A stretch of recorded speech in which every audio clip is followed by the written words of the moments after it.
사람은 누구나 편하고 또 익숙한 것을 좋아합니다. 늘 해오던 방식을 고수하는 게 본성에 잘 맞습니다.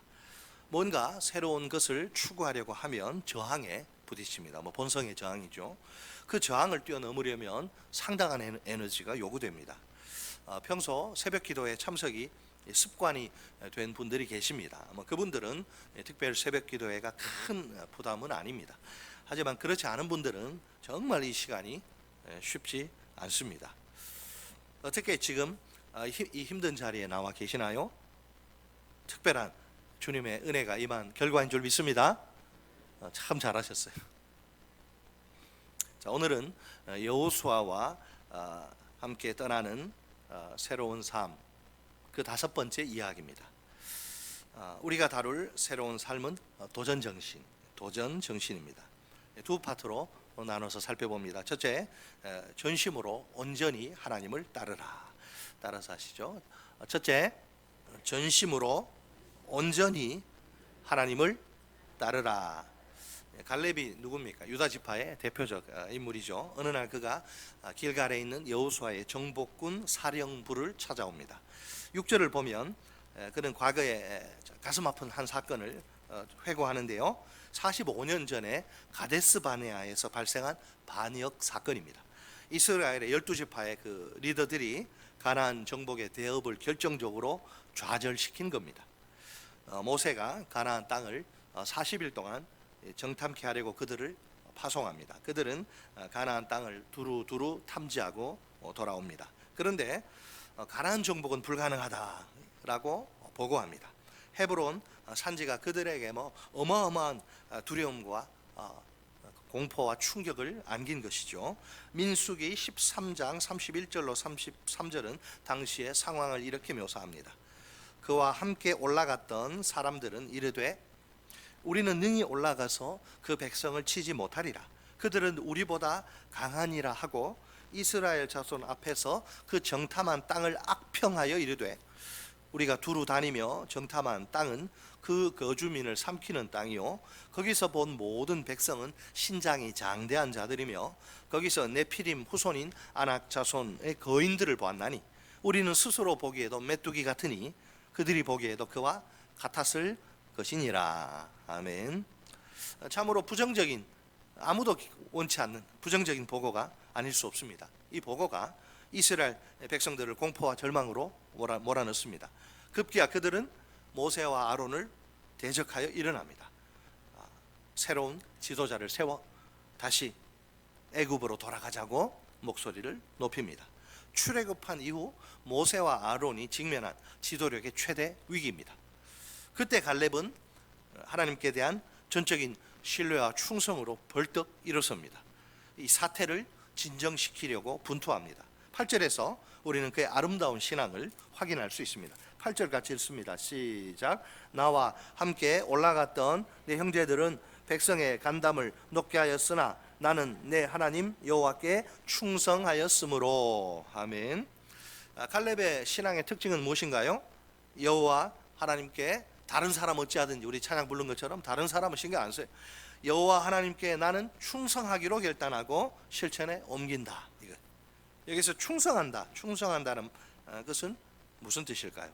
전심으로 하나님을 따른다. 전심으로 하나님을 따른다는 말입니다. 이 표현이 본문에서 3번이나 반복적으로 등장합니다. 8절, 9절, 14절. 14절은 온전히 좇았습니다. 똑같아요. 이게 전심으로 하나님을 따른다. 전심으로 온전히 하나님을 따른다. 똑같은 말, 충성. 자, 갈렙은 대다수 의견에 맞설 믿음의 용기가 있습니다. 히브리어 성경은 이 나란 단어를 나를 강조형으로 사용합니다. 다른 사람하고 나는 뭐라고 말하든지 나는 이렇다. 모든 정탐꾼이 다 부정적인 보고를 늘어놓는 그런 상황입니다. 그러나 갈렙은 그렇게 하지 않습니다. 민수기 14장 10절에 그 당시의 상황에 대한 구체적인 묘사가 나옵니다. 온 이스라엘 회중이 여호수아와 갈렙의 보고를 기대 반, 걱정 반으로 직접 듣습니다. 그러자 그들은 보고한 두 사람을 돌로 치려고 죽이려고 덤벼듭니다. 목숨이 위태로운 순간이죠. 이때 갈렙은 당당하게 자기의 소신을 밝힙니다. 우리는 그 땅을 얼마든지 점령할 수 있다. 여호와께서 우리와 함께 계시지 않느냐. 그 거대한 헛개비들을 두려워하지 말라. 갈렙이 붙든 것은 전능하신 하나님입니다. 전능하신 하나님이 지금도 살아 계십니다. 이 하나님이 이스라엘 백성들과 함께 하십니다. 하나님이 함께 하시면 못할 일이 하나도 없습니다. 아무리 강력한 적들이 버글버글 해도 전혀 두렵지 않습니다. 그들을 쫓아내는 것은 아주 쉬운 일입니다. 문제될 게 하나도 없습니다. 하나님이 그렇게 약속하셨으니까요. 9절에서 모세는 갈렙의 신앙을 높이 평가합니다. 우리 9절 같이 읽습니다. 9절 시작. 그날에 모세가 맹세하여 이르되 내가 내 하나님 여호와께 충성하였은즉 내 발로 밟는 땅은 영원히 너와 내 자손의 기업이 되리라 하였나이다. 아멘. 모세가 갈렙을 보고 이제 감동을 받는 거죠. 우리 하나님은 어떠실까요? 하나님 어떻게 평가하실까요? 하나님 역시 이 모세처럼 갈렙의 신앙을 높게 평가하십니다. 본문은 아니고요. 민수기 14장 24절 말씀입니다. 그러나 내 종 갈렙은 그 마음이 그들과 달라서 나를 온전히 따랐은즉 그가 갔던 땅으로 내가 그를 인도하여 드리리니 그의 자손이 그 땅을 차지하리라. 아멘. 모세가 인정하고 일단 자기 양심, 그 다음에 모세, 하나님이 인정하시는데 더 이상 무슨 다른 말이 필요할까요? 갈렙의 신앙 참으로 귀합니다. 자, 보세요. 세 가지 방향을 생각하시면 돼요. 세 가지 방향에서 소리가 들리는데 갈렙 자신의 양심이 세상을 향해 떳떳하게 소리칩니다. 나는 내 하나님 여호와를 온전히 따랐다. 영적인 지도자인 모세도 그를 향해 외칩니다. 당신이 하나님 여호와를 온전히 따랐다. 이번에는 하나님이 그를 종으로 세우신 하나님이 말씀하십니다. 오직 내 종 갈렙은 나를 온전히 따랐다. 자, 오늘 우리의 신앙은 어떤가요? 각자 스스로 좀 냉정히 평가하면 좋겠습니다. 사람들 앞에서 내 양심이 하나님을 온전히 따르고 있다, 지금 그렇게 말할 수 있나요? 영적인 지도자가, 담임 목사가 나를 하나님을 온전히 따르는 사람이라고 인정할 수 있나요? 하나님이 너는 나를 온전히 따르는구나 칭찬하실 수 있을까요? 우리가 무엇보다 지금 이 사건을 보면서 12명 중에 10명은 아주 악평을 하고 2명은 긍정적으로 말하는 거죠. 군중심리가 문제. 군중심리. 교회도 우리가 군중심리를 각별히 주의해야 합니다. 군중은 오랜 시간 깊이 사고할 능력이 없습니다. 이성적인 논리에 익숙하지 못하기 때문이죠. 군중의 행동은 두뇌보다, 이성보다 행동에, 감정에, 충동에 영향을 훨씬 더 많이 받습니다. 그리고 군중은 감염성이 있습니다. 옳다고 생각해도 자신의 목소리를 잘 내지 못합니다. 그 대신 다수의 눈치를 보고 다수의 의견에 쉽게 동조하는 경향이 있습니다.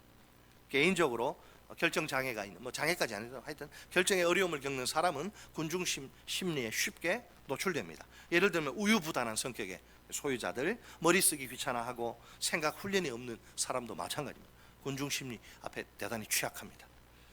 또한 군중심리는 이 신앙생활, 그러다 보니 우리 신앙생활에도 좋지 않은 영향을 끼칩니다. 다수가 항상 옳은 것은 아니지요. 오히려 다수가 잘못되는 경우가 꽤 많습니다. 무조건 숫자로 밀어붙이면 낭패를 당할 위험이 큽니다. 대다수 성도가 적당히 대충 신앙생활하는 교회라면 어떨까요? 그들의 문제는 헛된 욕망이죠. 세상과 하나님을 동시에 소유하고 싶은 욕망 말입니다. 그러니 양다리 걸친 채 신앙생활하는 겁니다. 이런 교회에서 예수님의 제자로 정도를 걸으며 신앙생활을 할 수 있을까요? 가능은 하겠지만 쉽지는 않겠지요. 다수의 힘은 참으로 뛰어넘기 힘든 그런 장벽이 아닐 수 없습니다.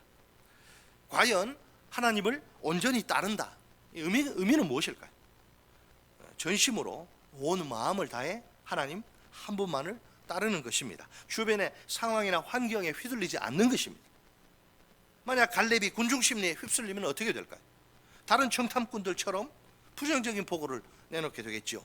이스라엘 백성들 그러면 만장일치로 이런 결론에 도달할 수밖에 없습니다. 가나안의 헤브론 땅 정복은 애초에 불가능함.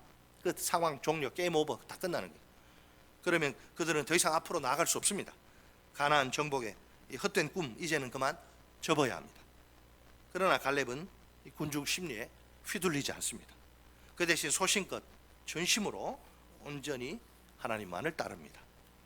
오늘 우리 그리스도인들이 처한 상황은 어떤가요? 대한민국의 반기독교적 정서가 가득합니다. 얼마나 심각하냐 하면 온몸에 그냥 소름이 확 돋을 정도입니다. 제가 차마 말을 할 수가 없어요.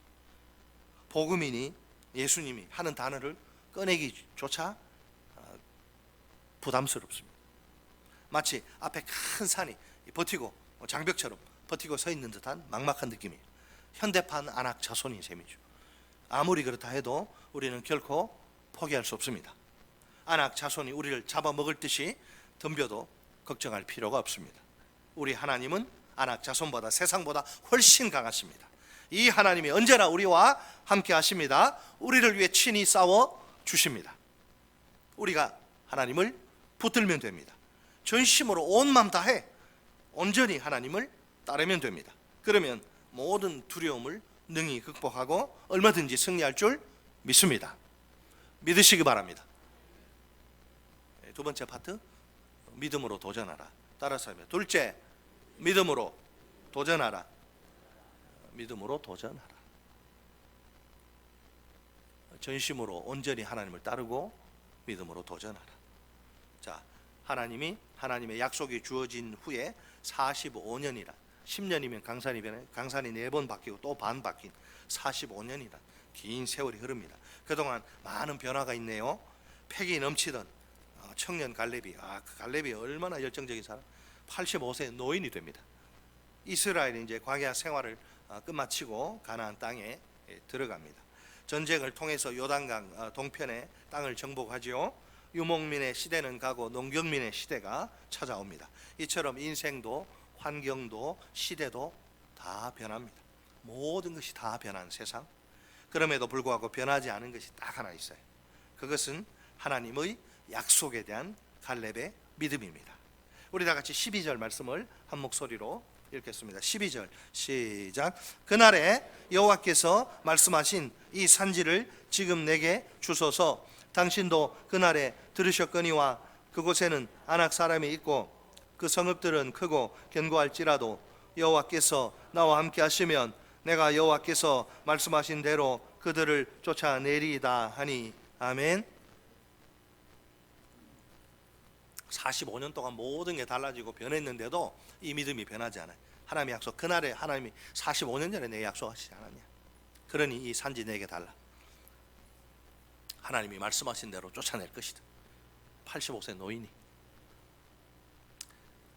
갈렙은 전능하신 하나님의 능력을 똑똑히 맛본 사람입니다. 하나님의 역사를 온 몸으로 체험한 자입니다. 그가 경험한 놀라운 하나님을 보세요. 홍해를 기적적으로 가르신 마른 땅 되게 하신 하나님이십니다. 요단강도 역시 마른 땅 같이 건너게 하신 하나님이십니다. 여호수아를 통해서 31명의 강력한 적 왕들을 정복하신 하나님이십니다. 하늘의 태양과 달을 한순간에 딱 멈추게 하신 하나님이십니다. 이런 체험을 통해 갈렙이 도달한 결론이 있지요. 하나님이 우리와 함께 하시면 불가능은 없다. 그 어떤 최악의 환경도 걸림돌이 될 수 없다. 우리는 하나님의 말씀대로 가나안 족속들을 쫓아낼 수 있다.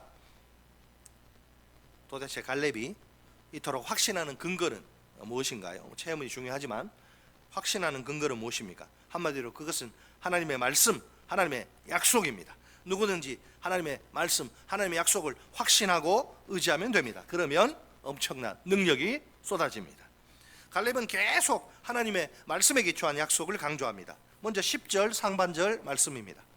이제 보소서 여호와께서 이 말씀을 모세에게 이르신 때로부터. 아멘. 10절 하반절 말씀입니다. 여호와께서 말씀하신 대로. 아멘. 자, 12절 상반절 말씀입니다. 그날에 여호와께서 말씀하신. 아멘. 끝으로 12절 하반절 말씀입니다. 내가 여호와께서 말씀하신 대로. 아멘. 계속 여호와의 말씀을 이야기합니다. 철저히 하나님의 말씀에 따라 행동한 갈렙입니다. 그의 생각과 판단과 결정과 행동의 기초는 말씀이 가라 하면 가고 멈추라면 멈추는, 하나님의 말씀에 따라 철저하게 행동한 갈렙. 얼마나 훌륭한 신앙인가요? 갈렙이야말로 성경적인 참된 신앙인입니다. 그의 삶의 중심에 하나님의 말씀이 있는, 자기 생각, 자기 고집이 아니고 자기 계획. 자, 갈렙의 신앙 속에 담긴 도전 정신은, 도전 스피릿, 도전 정신은 어떤가요? 일반적으로 85세는 안정과 편안한 노후를 꿈꿀 나이입니다. 무언가를 새롭게 시작한다, 이 무리예요. 몸도 마음도 예전처럼 따라주지 않습니다. 하지만 갈렙의 경우는 다릅니다. 그는 새로운 도전에 과감히 몸을 내던집니다. 갈렙은 끊임없이 도전하며 사는 멋진 실버 청년이에요. 제가 볼 때는 멋진 실버 청년. 현실의 어려움 당연히 있죠. 그에게 아무런 문제가 되지 않습니다. 분명 그 땅에는 강력한 적들이 우글거리고 있어요.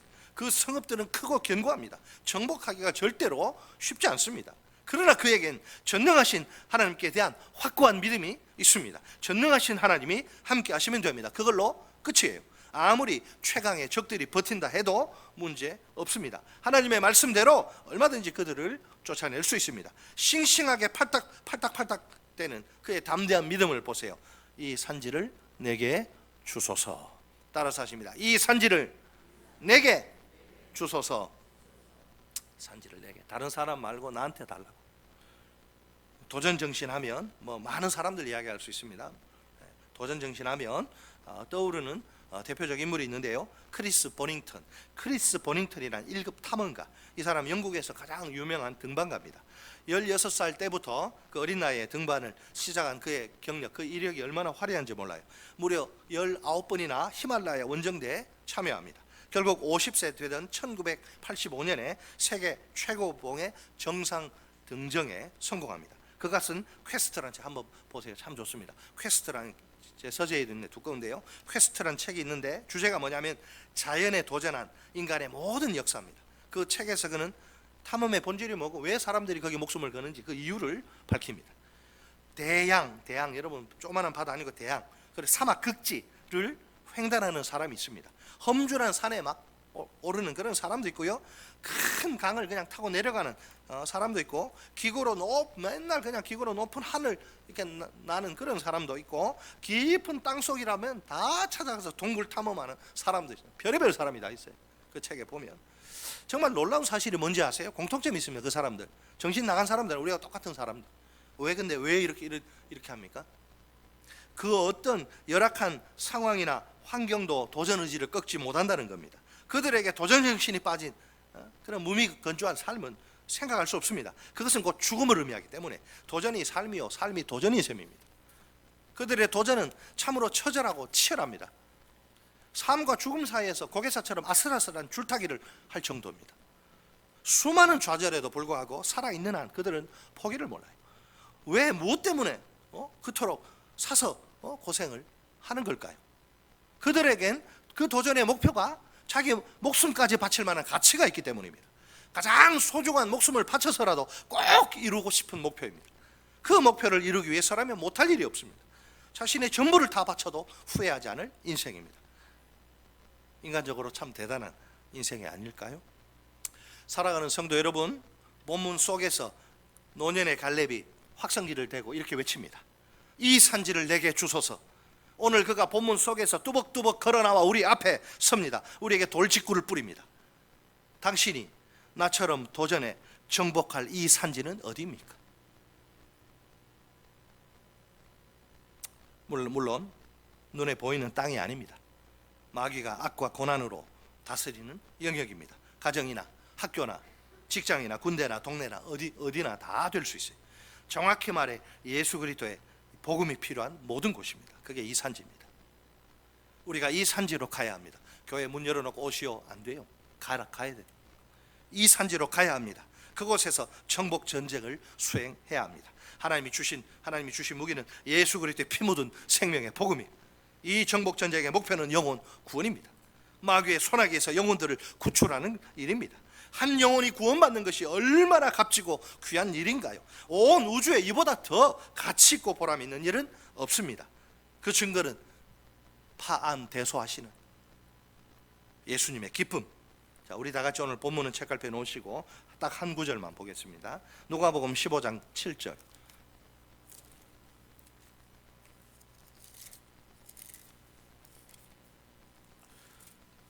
누가복음 15장 7절인데요.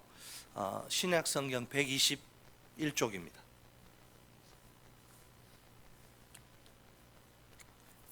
누가복음 15장 7절 같이 읽습니다. 시작. 내가 너희에게 이르노니 이와 같이 죄인 한 사람이 회개하면 하늘에서는 회개할 것 없는 의인 99으로 말미암아 기뻐하는 것보다 더하리라. 아멘. 이게 이해가 돼요, 여러분? 저는 이해가 안 되더라고요. 이게 무슨 말인가 도대체. 이게 비교. 솔직히 여러분, 죄인 한 사람, 의인 99, 이게 비교가 가능합니까? 이게 어떻게 비교가 돼요, 이게? 100분의 1과 100분의 99가 어떻게 비교가 됩니까? 이거 당연히 불가능합니다. 어떻게 비교가 돼요? 의인 99, 깨끗한 죄 없는 의인 99이 죄 덕지덕지 붙어있는 그 한 사람, 의인 99이 죄인 한 사람과는 비교할 수 없을 만큼 귀합니다. 회개할 필요가 없어요. 의인 99은 깨끗하니까.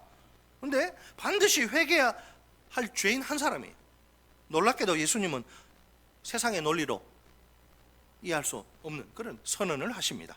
하늘에서는 의인 99명 때문이 아니고 죄인 한 사람 때문에 더 크게 기뻐하신다고 말합니다. 왜 예수님이 이렇게 선언하시는 걸까요? 죄인 한 사람이 구원받는 게 얼마나 어마어마한 가치가 있는지, 그것을 주님이 얼마나 기뻐하시는지를 강조하시기 위해서입니다.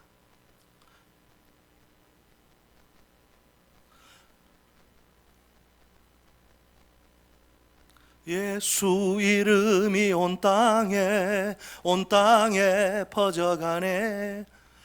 예수님 기뻐 춤추시네. 잃어버린 영혼 돌아올 때 예수님 기뻐 노래하시네. 잃어버린 영혼 돌아올 때. 예수님의 눈에 뭐가 가장 귀한 일입니까? 영혼 구원. 영혼 구원이야말로 가장 값지고 귀한 일입니다. 우리가 제일 귀한 생명을 뿌려서라도 바쳐서라도 도전할 만큼 말입니다.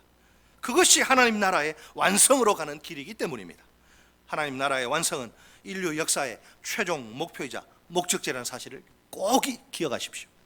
하나님 나라의 완성은 지금도 인류 역사의 수레바퀴를 하나님이 굴리고 계시는데 최종 목표 목적지는 하나님 나라가 완성되는 것입니다. 첫째, 전심으로 온전히 하나님을 따릅시다. 어떤 경우에라도 군중심리에 휘둘리지 맙시다. 그 대신 이 순간도 살아계신 하나님을 전적으로 붙듭시다. 지금도 여전히 우리와 함께 하시는 전능하신 하나님을 철저히 의지합시다. 하나님이 함께 하시면 못할 일이 하나도 없는 줄 확실히 믿읍시다. 반기독교적 정서가 안악 자손처럼 강력해도 절대로 두려워하지 맙시다. 전심으로 온전히 하나님만 따릅시다. 그럴 때 하나님의 능력으로 승리하게 될 줄 믿습니다. 둘째, 믿음으로 도전합시다. 항상 하나님의 약속의 말씀을 붙듭시다. 이 산지를 향해 믿음으로 담대히 나아갑시다. 예수 그리스도의 복음으로 도전합시다. 온 세상에서 가장 값지고 의미 있는 이 일에 생명을 바칩시다. 가정과 학교와 직장과 군대와 동네에 하나님 나라가 임하도록 헌신합시다. 주께서 우리의 헌신을 복되게 사용하실 줄 믿습니다. 이 헌신을 통해 마침내 찬란한 영광의 하나님의 나라가 완성될 줄 믿습니다.